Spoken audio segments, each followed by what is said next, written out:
Well, it's a dangerous fight. Yeah. Because Joshua's going to try to make an example out of him, for sure. And will. I mean, Anthony Joshua is one of the biggest one-punch KO artists ever. Yes. I mean, he's a one-punch night-night. If Jake Paul gets knocked out, will his career be over? Buddy, his life may be over if he gets knocked out by AJ, because that dude put Francis Ngannou flat on his back, and I had never seen Francis Ngannou hurt before. Again, I don't think that I would ever consider having a debate about whether Anthony Joshua versus Jake Paul is a proper fight between two bona fide champions. I think Jake Paul is someone that's creating a lot of opportunity for himself and using sport as the anchor for it. And would I watch it? No. And do I value it? Joe Rogan warns that Jake Paul is entering extremely dangerous territory by even thinking about a fight with Anthony Joshua.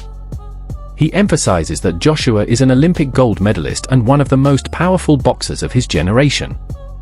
Rogan believes Joshua would want to make an example of Jake to discourage him from challenging elite champions just for money. He adds that the skill and experience gap is so large, the fight could end very badly for Jake. If he beat Anthony Joshua, good Lord. I mean, that's a big if. Right? Anthony Joshua, Olympic gold medalist, former heavyweight champion of the world. What he did to Francis Ngannou, good Lord. Yes. Do you want that smoke? Yeah, I just think it's all about the promotion or whatever. I have no idea what the actual motivation is for that fight's not competitive at all. Well, it's a dangerous fight. Yeah. Because Joshua's going to try to make an example out of him, for sure. And will. I mean, Anthony Joshua is one of the biggest one-punch KO artists ever. Yes. I mean, he's a one-punch. Wade Plemons, host of the Wade Concept podcast, strongly warns that Jake Paul is putting himself at serious risk by facing Anthony Joshua. Plemons notes that Jake usually weighs around 90 kilograms, while Joshua fights at about 111 kilograms, creating a huge gap in size and strength. He stresses that picking fights for entertainment is one thing, but stepping into the ring with a veteran heavyweight champion and Olympic gold medalist is another entirely. Plemons warns that if Jake is knocked out by Joshua, he may never fully recover, calling it a potentially life-changing danger. He believes Jake's focus on money and hype is blinding him to the real risks of taking on someone of Joshua's caliber. Taking this fight, one, yes, that's the former heavyweight champ.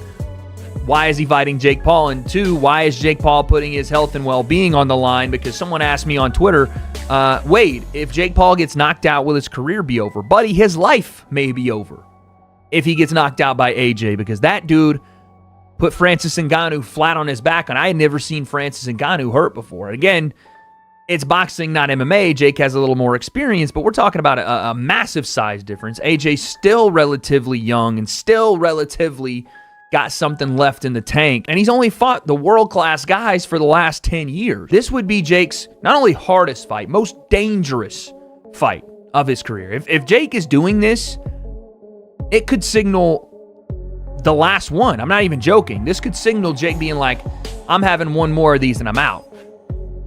Because where do you go from Anthony Joshua? We'll get into that part in a second, but the Netflix thing. We know that Anthony Joshua is an exclusive fighter to DAZN. Eddie Hearn has stated that multiple times. AJ, I'm pretty sure, even has a piece of DAZN. I could be wrong about that, but he signed a mega deal years ago with them. So for this fight to take place on Netflix would mean DAZN would say, you can have one of our biggest cash draws, and I may be in a revenue share thing, or maybe Netflix pays them some money, but you can have our biggest cash draw and we don't have an affiliation with it. That seems a bit unrealistic. But having said that, this isn't a report from anybody in the camp. This is not MVP saying it. This is not Eddie Hearn saying it. This is Mike Coppinger, who I guess has talked to people in the camp. But an independent source saying that they are finalizing a deal. Not that they're in talks. They are finalizing a deal. So this is, again, we're talking 1 yard line, first and goal. Boxing Kingdom reported on X that a potential Jake Paul versus Anthony Joshua matchup is being negotiated as a professional boxing fight. This wouldn't be an exhibition, it would follow official Queensberry rules. That confirms the fight is being discussed seriously, with full professional regulations, not just a casual bout. If finalized, it would include sanctioned referees, official scoring, and all standard professional protocols, highlighting the real risk for both fighters. Rumors about a December showdown are spreading rapidly, but Joshua's longtime promoter, Eddie Hearn, calls the reports premature. He states that no contracts have been signed yet, and much of the news is speculation at this point. Meanwhile, veteran journalist Ariel Helwani notes that the widespread buzz itself suggests something may be happening behind the scenes. He adds that when rumors gain this much attention, they often indicate a real event, possibly later this year or early next. So, despite Hearn's caution, Helwani believes the fight could happen sooner than many expect. Joshua and Jake Paul are finalizing a deal for a heavyweight fight on Netflix in December in Miami. Sources tell Ring Magazine Paul steps up massively to fight the former heavyweight champion after his exhibition with Gervonta Davis was canceled. Major props to Paul. So there you have it. In the midst of all this, I did reach out to Eddie Hearn, as did Gareth, and he said, "We have spoken, but nothing close, and I doubt he would be so crazy." He being Jake. I then asked him, "Would you say this report is premature?" He said, "Absolutely." And then I said, "Can I attribute this to you?" And he said, "Yes." And so, what do we make of this, guys? Do we think there's smoke to this fire? PT, what do you think? You think this is something that could actually happen? This would be within the next month, right? This would be sometime between now and probably December 19th or so, in that time frame. What do you think? I think it's a huge fight. You know, I didn't expect this at all. Usually when Jake is in a fight, the odds feel like they're stacked very much in his favor. This is the complete opposite of that. I'd very much agree with Gareth A. Davies' take, which was I'd expect Joshua to obliterate him in a boxing match. I mean, look what Anthony Joshua did to Francis Ngannou before that Dubois fight. Like, I mean, it was a completely different affair than the Tyson Fury fight. I think, having heard Eddie Hearn's update and having looked at that tweet again, it feels like boxing's equivalent to the old in the works reporting that we used to see in MMA an awful lot, right? Like when we weren't quite sure, maybe one side had verified that this fight is happening, but you can't get the other side to commit, and it's in the works. It's a huge fight. The one thing I will say is, why would you want that out there? Why would the Ring report this? Why would someone give them that information if it wasn't going to happen? Now, because everything else pales in comparison to this, as far as I'm concerned. Every other fight that they had perspective or potential, I don't think it's as big as Anthony Joshua. So I don't know. This isn't a ring fight, right? This isn't a ring fight.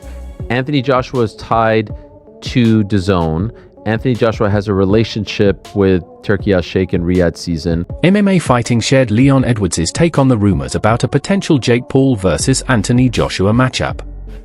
Edwards joked that if Joshua doesn't knock Paul out in the first couple of rounds, the fight must be rigged or something. His comment points to the huge difference in skill, power, and experience between the two. Edwards suggests that Joshua's dominance is expected, and any prolonged fight would be a shock.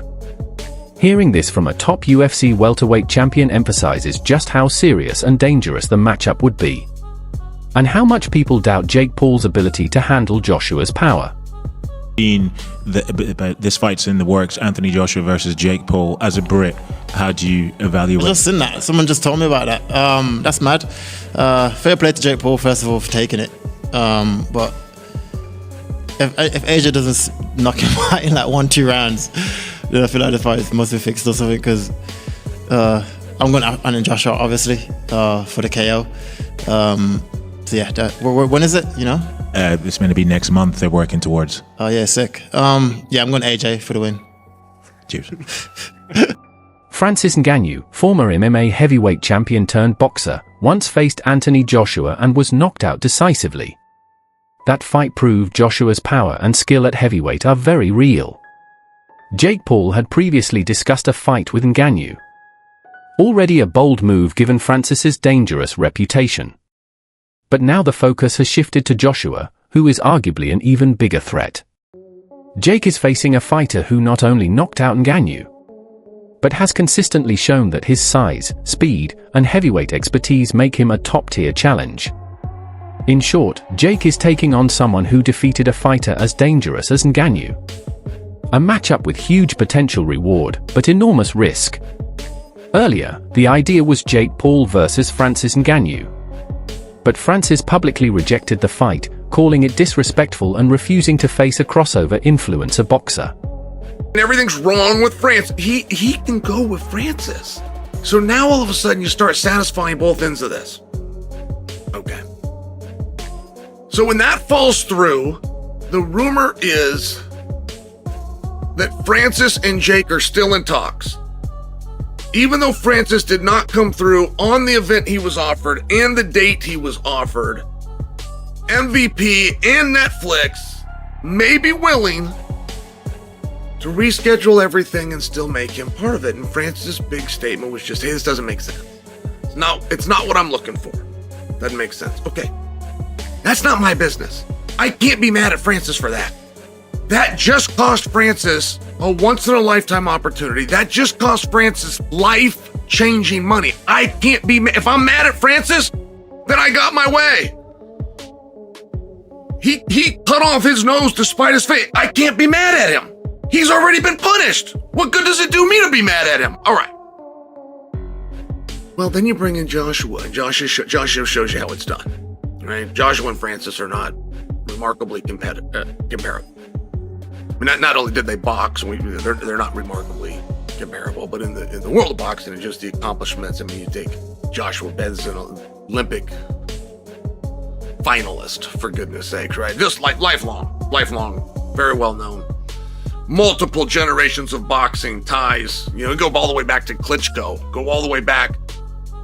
You couldn't go before Klitschko was there first, but you go all the way back to Klitschko. Anything that has ever happened in the sport of boxing says you can tie Joshua to. And he's a professional, and above everything else, he's a real boxer. So if he is to say something makes sense, then it makes sense. Right? If you have Joshua's opinion of does this make sense to... Now, none of us know what sense mean. We don't even know if he's spelling it with an S or a C. None of us can define or tell you what this means. It makes such little sense that Francis can't even tell you why it doesn't make sense. But again, I can't be mad at Francis. He already pissed down his own leg. So, but if you could have Francis's opinion of what in the world of boxing or combat or money or business or sport makes sense, like Francis's level of success is not... Simon Jordan, UK boxing commentator and former club owner, was extremely direct in his opinion. He called the idea of Anthony Joshua versus Jake Paul stupid and ridiculous. Jordan admits the financial stakes are huge, but insists this fight is about entertainment, not true competition. He highlights that Joshua is a two-time world heavyweight champion, has faced elite opponents, and built a lasting legacy. By contrast, Jake Paul is far from that level. Jordan argues that this matchup does nothing to enhance Joshua's legacy, while putting Jake at serious risk and undermining the integrity of heavyweight boxing. Jake Paul in December. What does it tell us, Simon? Does it tell us more, as I said in the introduction, about the falling star of AJ or the rising one of Jake Paul? It tells you that there's a huge opportunity for enormous amounts of money to be generated around a fight that really has no integrity behind it in terms of as a fight, but in terms as a media spectacle and entertainment opportunity. You've got a very talented YouTuber that's built himself into a massive influence with huge following, and you've got a former two-time champion of the world that operates at a very high level of engagement. Whether he's a high level of performer anymore is a different discussion. So it becomes about how much can this fight generate, how many eyes on the prize. I mean, I spoke to his very close friend Michael Jarman about this very fight about 3 or 4 months ago, and he was like, "Oh, what do you think?" I said, "What difference does it make? Oh, it would potentially jeopardize his legacy. His legacy's sealed. You cannot undo the fact. Whatever you think of Anthony Joshua, it might damage it. I don't think so. What it will do is increase his bank balance. But I think in the great... I mean, it didn't damage Muhammad Ali's reputation to go in with a sumo wrestler, did it? No, but after, when Joshua was at his peak, Simon, if I had said to you there and then, do you know what? Maybe in December 2025, Anthony Joshua will fight a YouTuber. This is the entertainment business. And Anthony Joshua is an entertainer. And you can't undo the fact that he won the World Heavyweight Championship twice. And he fought in some great fights. So why does he need this? Because he's in the business of entertainment. And if an opportunity is presented to him and someone wants to say that we can monetize this to the huge levels that are potentially available, why wouldn't you? It's a walk in the park. You see, you not have... Tony Bellew, former WBC cruiserweight champion and now boxing analyst, has publicly expressed strong concerns about this matchup. He stated, "I won't believe it until they actually step into the ring. Bellew stresses that boxing is a serious sport with rules to protect fighters, not a spectacle designed purely for clicks or money. He points out that size, experience, and heavyweight power all matter, and Jake Paul hasn't yet built the foundation needed to face someone like Anthony Joshua.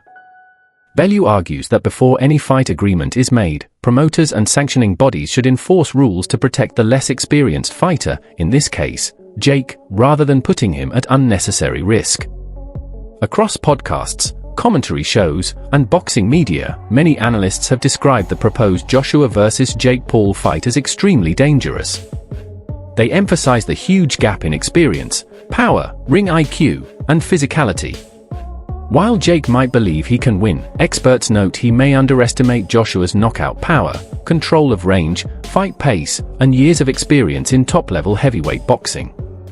The general consensus is that Jake would be seriously tested if he tried to withstand Joshua's shots over multiple rounds. Unless somebody wants to kill Jake, does someone want to kill Jake Paul? The move is bizarre, and I can't help but feel like this calculated gamble is going to go horrendously wrong. Whoa. I think there's something there about maybe the way Americans say Anthony Joshua. I've seen it because he's not the only American. Like, there's retired boxers been calling AJ out from over there. Like, I don't think that they realize, because of what AJ was like when he performed in America against Andy Ruiz, and just generally since then, you know, he's lost a couple. I think they massively underestimate him, and I also think part of it is just Jake Paul thinking, what's the biggest fucking name I can do? What's the biggest event? What's one that I actually, delusionally in my opinion, think that he's got a chance of just landing a big shot on him, and he just doesn't rate AJ's chin. And it's like, yeah, but like Daniel Dubois, it's not the same, is it? What does this do to Anthony Joshua's legacy just by even taking this fight? Lawrence, you've known him for a lot of years. To be honest, that's who I'm focused on. I don't really care about Jake Paul. I'm just thinking, you know, AJ needs to get himself back on track after that devastating defeat to Daniel Dubois. Why is he concentrating on Jake Paul? Like, he doesn't need him on his radar. He needs to be focusing on real fighters. And in terms of legacy, I mean, yeah, he's an active fighter. When your career's done, finished, have those type of fun fights. But right now, it makes zero sense to me. So it's just frustrating for me, to be totally honest. That's the mistake that you're making, though, Loza, because you think he's still he's semi-retired. This is the movement of someone that is on his way out of the game, and you can't turn down that type of money, especially on the night's work that it's going to be. This is like he's already got generational wealth, but you can imagine how big this is going to be. And it's Netflix, guys. Netflix. It's massive. Like, so that even I remember Eddie Hearn talking about it, and it seemed like he really wanted that fight. That's it for today's video. Stay tuned for more, and I'll see you in the next one.